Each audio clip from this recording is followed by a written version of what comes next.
UNESCO is the UN body for education, science and culture. It was created on November 16, 1945, when after the Second World War the question arose of preserving cultural heritage and protecting it from new military conflicts. Ukraine joined UNESCO 6 years later. Now, in light of Russia's ongoing war against Ukraine, the organization faces the serious task of preserving and restoring the cultural sites of the largest country in Europe. During these 2 years, detailed monitoring is carried out, and those priority areas identified in which, in the opinion of UNESCO, assistance is necessary. So today such areas are education, culture and media. As of today, I can say that approximately $66 million in international assistance has been mobilized.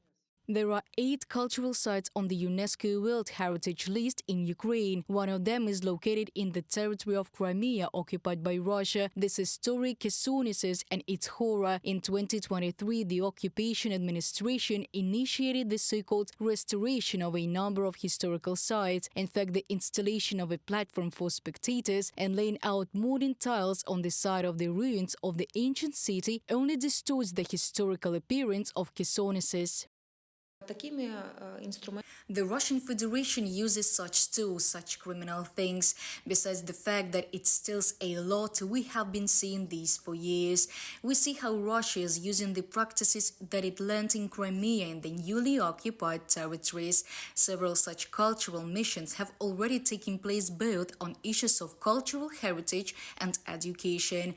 This is the Russification of education. This is when hundreds or thousands of Ukrainian children do not have access to the Ukrainian language, literature and Crimean Tatar language.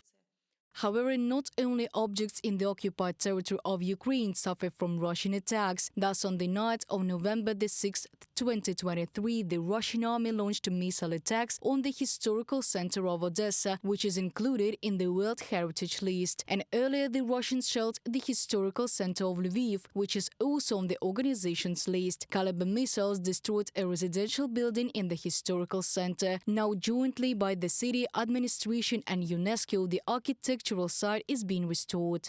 We have completed the first stage of restoration work at Strelska Street. Last year, a Russian missile hit here. Then 10 people were killed. Some houses were almost completely destroyed. Walls, roofs, ceilings, doors and windows. All this has been restored. Next in line are facade works and apartment renovations. Andriy Sadovy, Lviv mayor, on Facebook.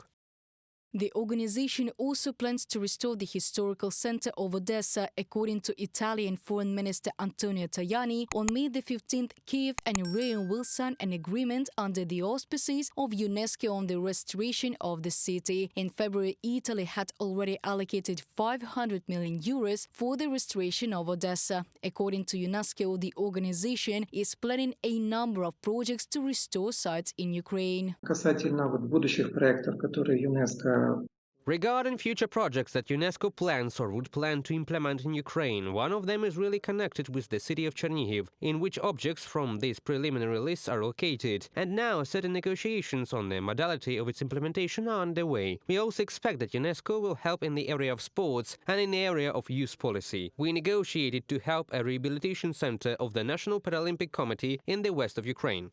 According to the UNESCO Charter, the list also includes intangible objects. Among the Ukrainian heritage objects, the tradition of cursive hand-drawn ceramics, the Crimean Tatar ornament Ornek, Cossack songs of the Dnipropetrovsk region, and a recipe for making Ukrainian borscht. The Ministry of Ukraine is working on including cabbage rolls and pisanka in the list. Reported by Diana Kolesnik, Andriy Dmitrenko, UATV News.